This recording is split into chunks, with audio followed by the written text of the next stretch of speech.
Should men be shamed for not doing housework? That's my subject on today's Flamingo File.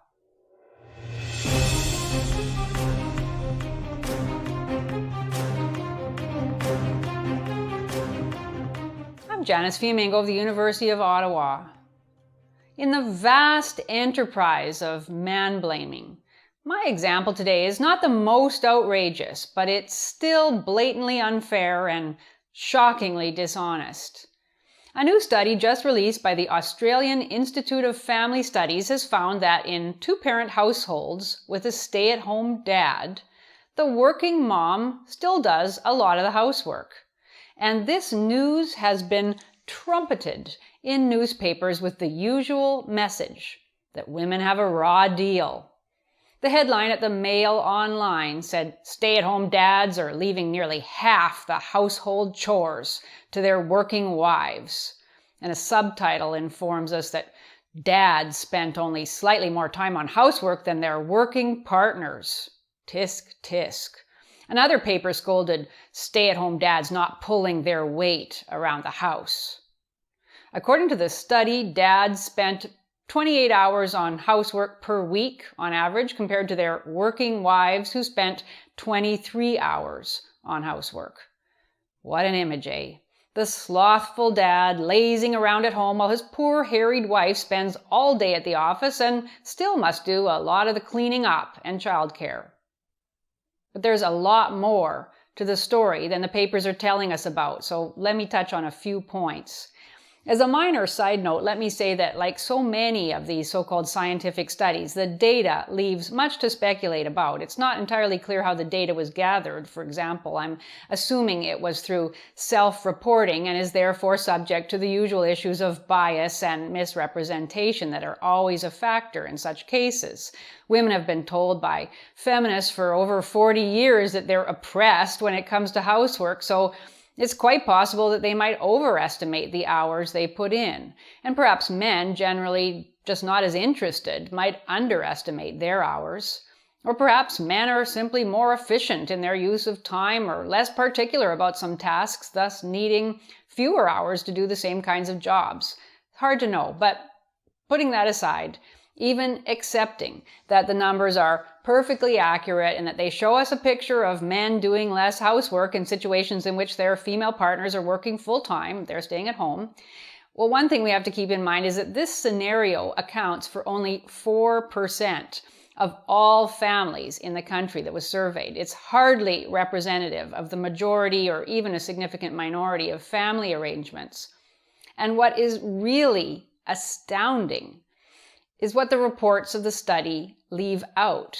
This is data that could have been used to draw some very different conclusions about male and female workloads.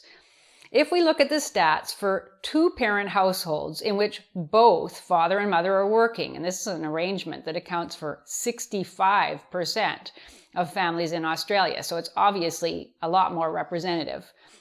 If we look at those stats, we notice something that the Mad at Dad reports didn't even mention: a vast disparity in the hours worked outside of the home by male and female partners. In these cases, the father averaged 50 hours per week of paid work, while the mother's putting in a much more humane and far less taxing 31 hours per week on average. In other words, the father is contributing 62.5% of the couple's total paid work time, while his partner contributes only 37.5% of that total. So is this a case of the patriarchy preventing the woman from working long hours, or is it a choice that she has made to find a type of work that allows her a relatively comfortable life and the ability to parent her children without excess stress? Is one partner being lazy? One partner being taken advantage of? It's hard to say, but certainly nowhere in the reports do we hear the complaint that in households where the paid work is shared, women are leaving it to men to do the lion's share. So we might expect to find in these scenarios where both man and woman are working that the woman's lighter input into work outside the home is made up by all the housework that she does, right? But no. While the woman in this scenario is working 19 hours on average less per week than her male partner, she's not working 19 hours more at housework. The man, in this case, is putting in about 15 hours per week on housework, and she's putting in 26, meaning that in total, paid and unpaid, he's doing 65 hours of work per week, and she's doing 57. Remember, this is the scenario for 65% of two-parent households. Now the guy doesn't look like such a slouch. Of course, nothing is said in these reports about the kinds of work the sexes are doing, whether the man's 51 hours might be of a very tiring sort, working in construction, say, or with heavy machinery or appliance repair or running his own business or any of the many other types of work that men regularly do that leave a man exhausted by day's end, while the average woman is working in an office or teaching or doing something less physically demanding. I'm not saying that's true in all cases, but I'm saying it's a crucial factor in understanding men's and women's work. At home, there may similarly be a division of labor that favors the woman who works indoors, doing relatively light tasks such as cooking and dusting, while her husband shovels the snow, repairs the roof, and builds the garage. As we all know, an hour and a half of shoveling snow is hardly equivalent to an hour and a half of folding laundry.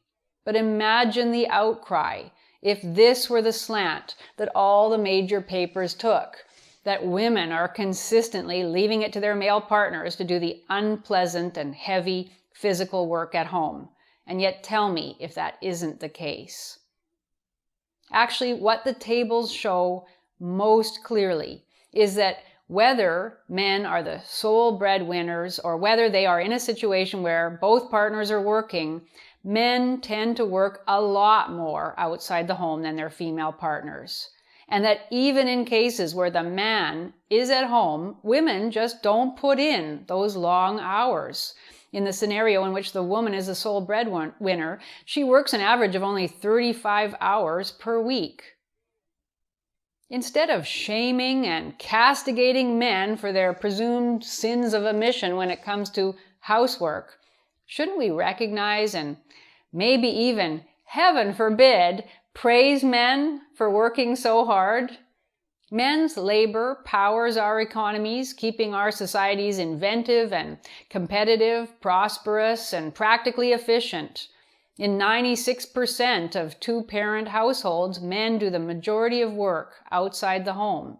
And men consistently do the type of work that women don't or won't do.